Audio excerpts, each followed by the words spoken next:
Hey, what's up, everybody? Eric Barstow here with Scott Lawler, and the purpose of this webinar, this video today is to talk about commercial painting. So we've been getting, and I don't know how many of these come to Scott's way, but I've been getting at Painting Business Pro tons and tons of questions lately about commercial projects. In fact, a week ago, we did a live webinar with Joe and Abby about a project that they got a bid opportunity for. So I've just been getting all these people lately sending me an email saying, "Hey, Eric, I've got this bid. I think it's around 240,000. Any advice you have?"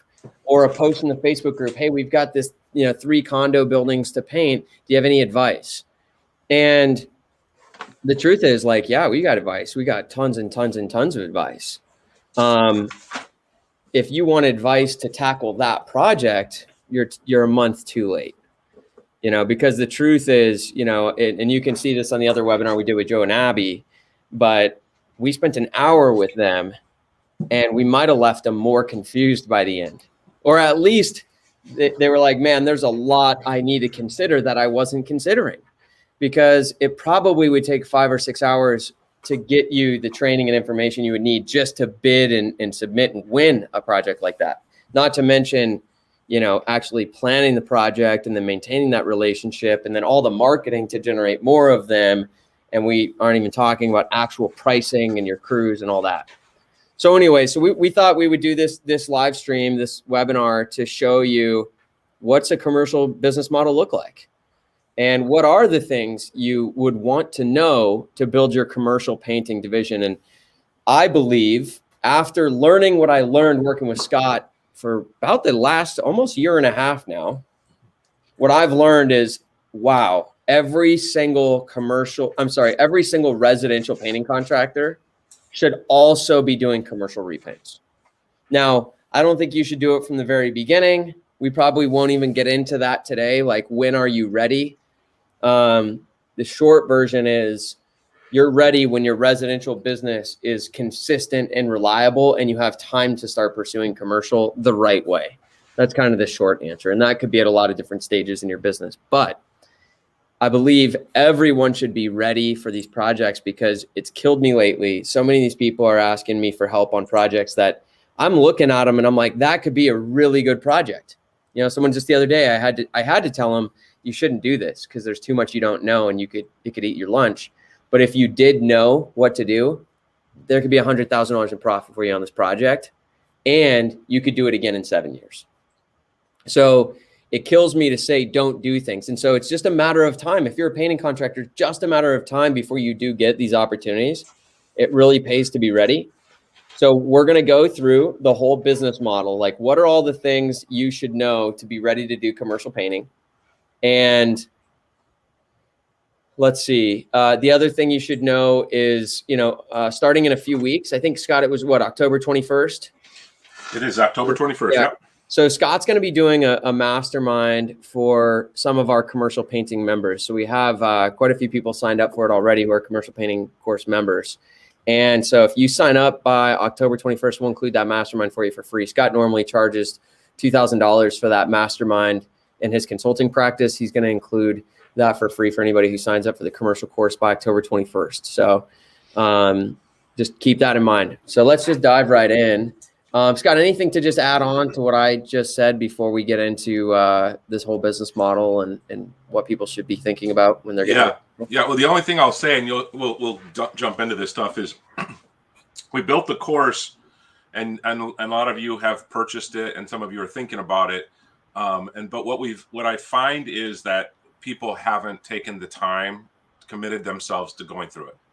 So they're asking questions, and Eric's a pretty patient guy, but sometimes you'll get the sense on his Facebook response or something is like, you got to go to the course and do the course. So the goal of the group is twofold: is to help you get through all the modules in 8 weeks, which is what we're doing. This mastermind is going to be 8 weeks. We should be able to go through all the main modules, and then for about 50% of the mastermind, and then the second half, we're going to give opportunities for you all to ask questions that are live and real to you in the moment. So twofold: we're going to help push you through the course and try to get you to get through the course in over 8 weeks, which is going to happen over 16 weeks. So we're not going to go back to back. We go every other week. My goal is to get you through the course, ask questions, and then bring live questions in every time we meet. So that's really what the group's about. Yeah, and just for whatever it's worth, the people who have been consistently applying the program, we're seeing so many people getting a ton of traction. That's a great point. Is if you apply it, it's going to work wonders, and you're going to kick ass. But yeah, that's yeah, it helps to apply it. So okay, so here we go. So this is this will be a little messy for a sec. Let's switch over. Scott, can you see me? Yep. Okay, so this is our commercial painting syllabus. So this is really everything that's included in the commercial program. So there's a lot here, as you can see. We're going to kind of walk through this. Scott, I think we'll probably aim for just a couple minutes per module here. Totally. Yep. But guys, this is, when I approached Scott, it was so I could build my business model for commercial painting. And so my company could go pursue it. And we've sold over $1 million in commercial work in the last 12 months. Which is badass and super profitable. So I built this for me. So this is top to bottom business model. So we'll go through, Scott and I spent a lot of hours, hundreds of hours building this course and thinking through the design of it. So here we go.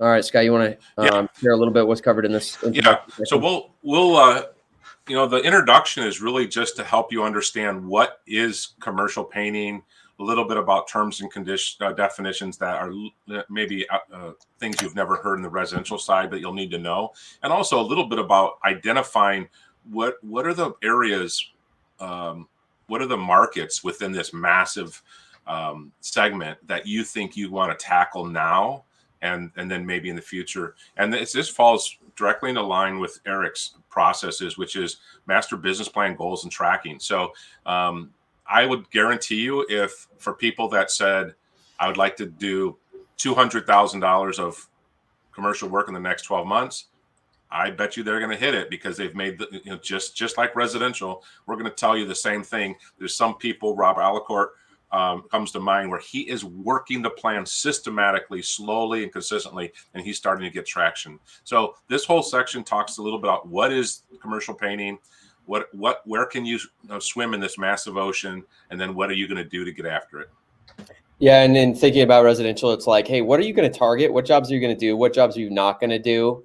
And yeah, understanding what you need to know, and laying down just a really strong foundation. We also have our referral network. So a lot of the things that you're going to need for commercial painting, whether it's vendors or people to connect with, we've kind of got all those resources laid out for you. Yep. And this is the core syllabus. So all this stuff's included. I'll show it to you at the end. Yep. All right. And then before we got into anything, we wanted to talk, we went through building the foundation. So Scott, you want to talk about that?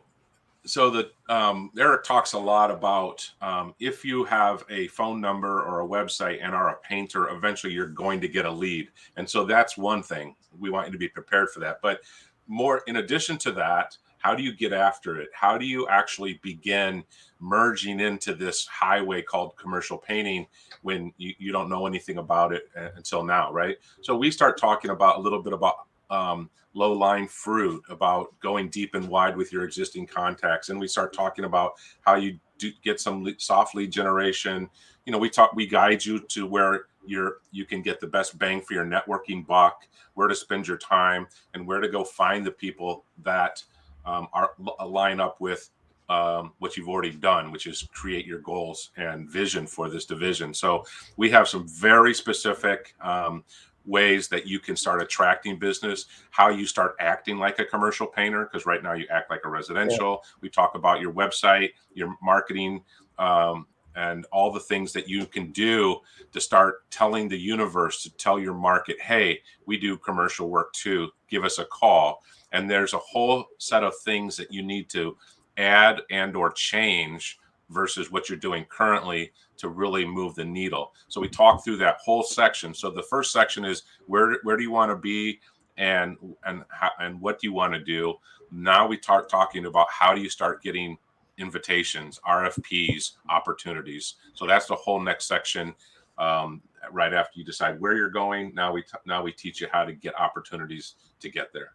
Yeah, and a lot of this, just to elaborate, so your foundation also is like, how do you set yourself up to get found, which includes changing your marketing message, just saying I do residential and commercial painting, and how to actually write that, how to phrase that.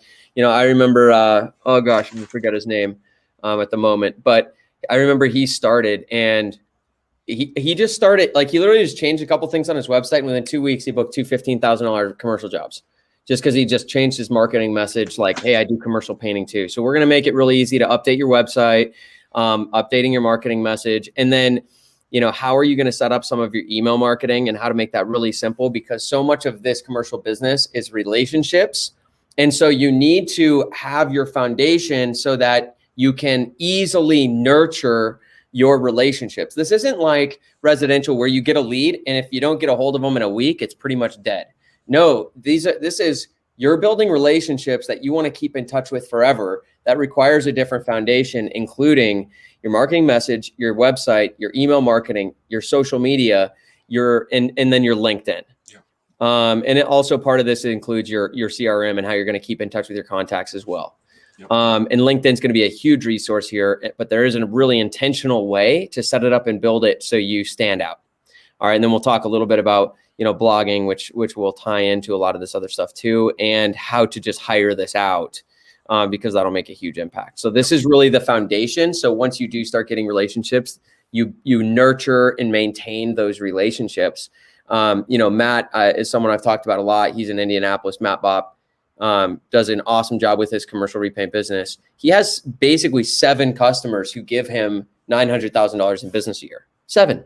So it's not about volume. It's about nurturing good relationships. And then we get into, okay, next section. Now we're going to want to really hit the gas with marketing now that that foundation's in place. Yep. So now we're starting to actually have discussions, actually get calls, and we talk a little bit about each segment. So, what customers exist in your current database that actually either own a building or have some kind of influence over the decision, right? That you think it's bizarre, but actually people don't realize, oh, you paint offices too? I thought you were just a house painter. They don't know. So we go there. What about cold outreach? Like, who should you be calling? Who are the people you're looking for? Who should you be asking for, right? Because that'll work too.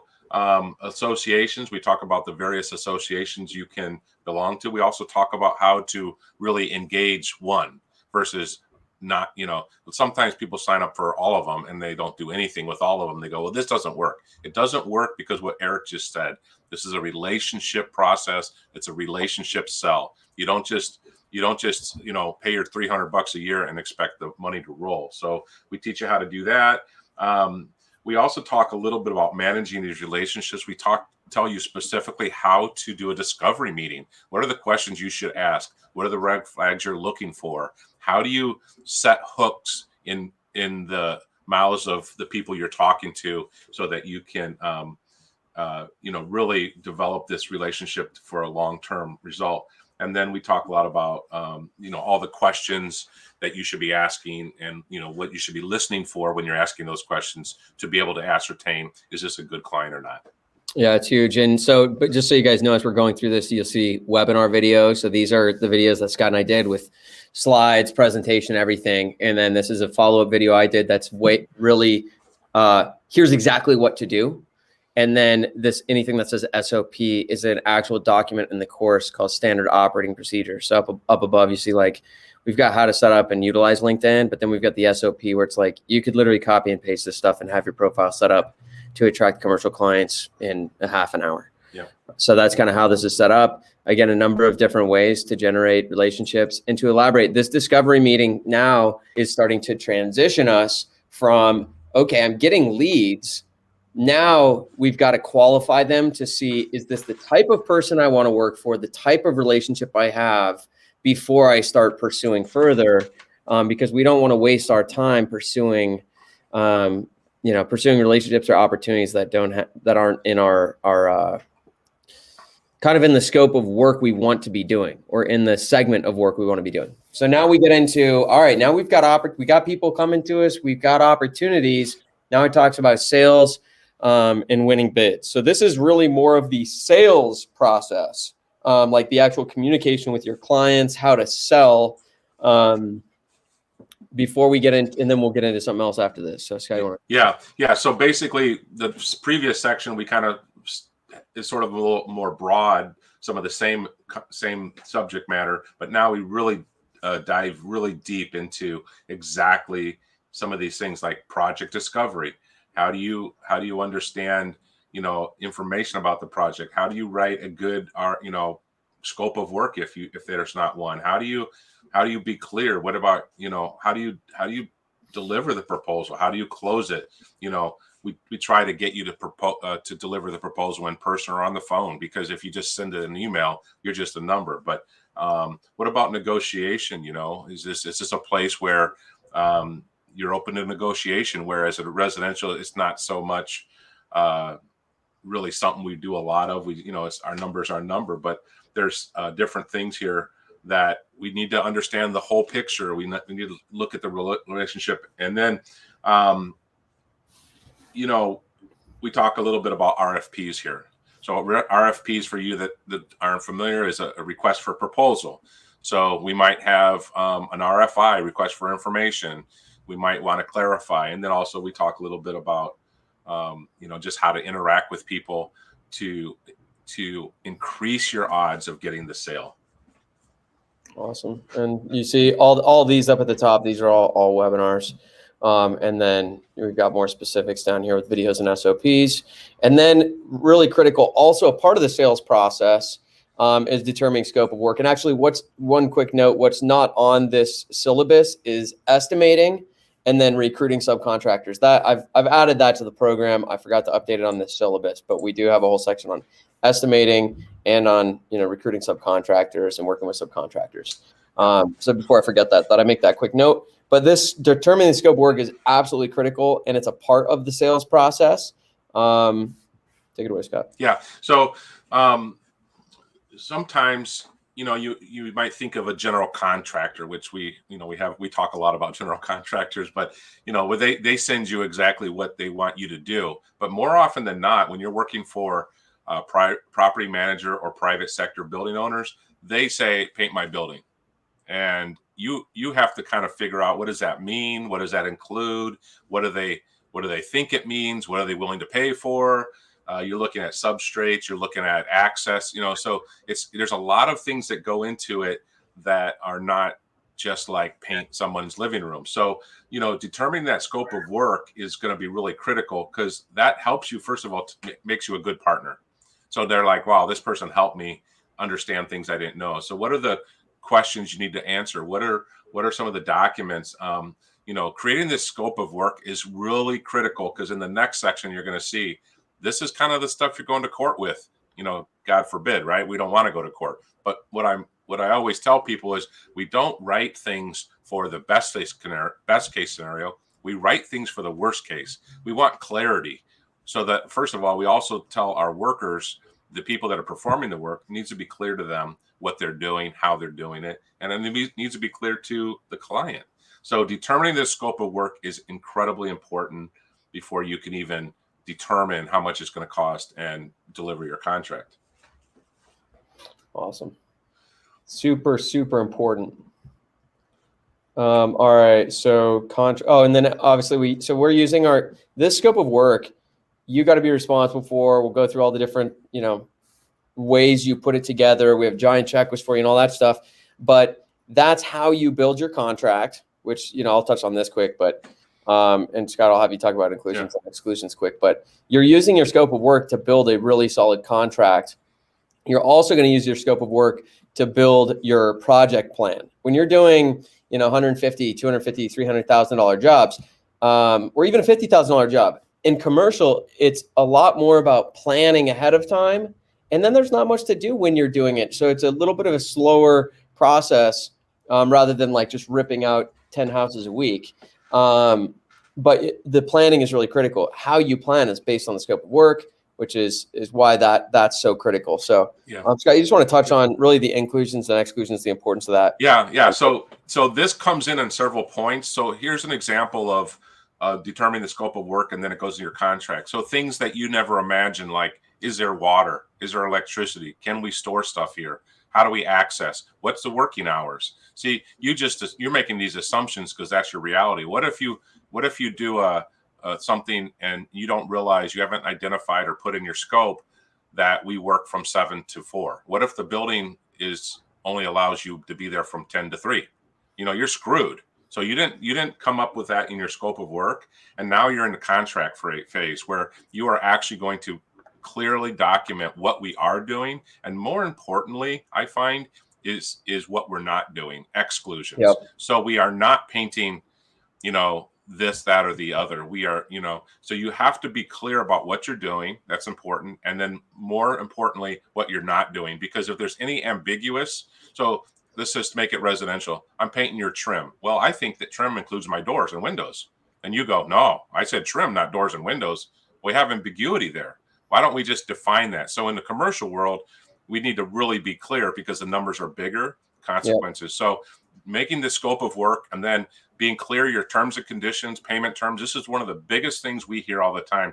Oh, commercial sucks. They string you along. That is nonsense. They're stringing you along because you didn't write a clear scope of work and contract, right? So we are going to teach you how to work with people that have access to the checkbook, that will pay you whenever you freaking want to get paid, and you're not chasing money. So, yeah. If you think you're walking up and knocking on the door and they're going to write you a check, well, maybe they will, but 7, 10 days, 14 days, you're going to get paid whatever you've agreed to. And we teach you that in the discovery phase too with them is, hey, who pays your bills and how often do you pay them? Yeah.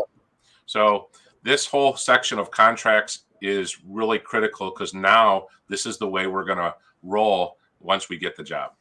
Yeah. And, on a residential house, all of you have that experience where like a customer says, hey, well, aren't you doing that?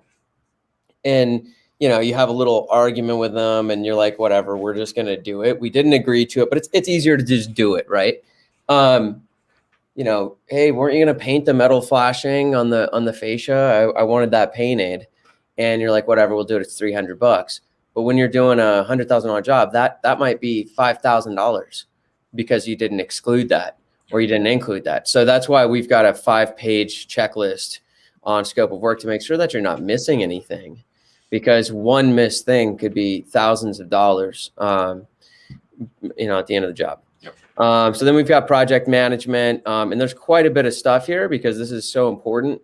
Any big things you want to touch on with project management, Scott? Yeah, we just talk about the fact that you have to be, you have to do some planning. You have to find out who the decision makers are and make sure that your communication is good. And all of that happens before the job starts. That's really the biggest takeaway here. Cool. And then we've, Scott did an awesome job in the webinars, training everything. And then I got to give myself a pat on the back because I made this actual system you follow from start to finish of the job, like a no-brainer, super easy to follow. We just finished this summer a $300,000 job that just went flawlessly, that we made 60% profit on. We never had to pull $1 out of our own pocket because we got a deposit, progress payments, all that. And we made a killer profit margin and literally got paid the week the job was done. It just was flawless because we followed this exact system. So really detailed project management. And then we've got, I'm just going to cruise through a couple of these, Scott. Commercial admin and policy. So we had to obviously talk about some of this important stuff like safety, medical, insurance, record keeping, prevailing wage, understanding construction division, sequencing, and budgets. And here we also talked about OSHA. And then we also had a session on org structure and team, really understanding the organizational needs. Who are the different people you'll hire as you build this division? What are their roles? What should they be compensated? Operational support, outside sales, employment agreements. And then separately, so when you sign up for the course, you could also do the blueprint reading and estimating course, which is with Greg. We did a webinar on that yesterday that we'll be putting out in a week or two. But anyways, this is something you can add on as well if you do want to be doing work that requires bidding from blueprints. So the way that this whole program looks is it's in the membership area. So we've got here's kind of welcome to the course. Here's all the documents. So these are all those SOPs that we talked about.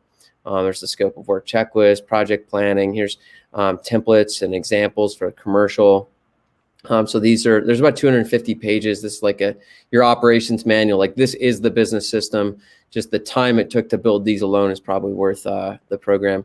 So then we have also support and coaching. So Scott does 2 live webinars per month where you can just show up and get coaching.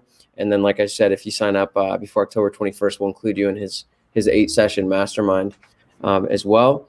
And then if you also sign up for the blueprint reading and estimating, Greg does a webinar per month for the blueprint reading and estimating portion of the course. So we've just got all the videos and documentation, everything you see on that syllabus is here. There's the estimating, there's subcontracting, and then all the other sections that we just went through are all here as well. And then we also record, these are a couple bonus webinars, but then we record the webinars with Scott, so you can review those if you miss them.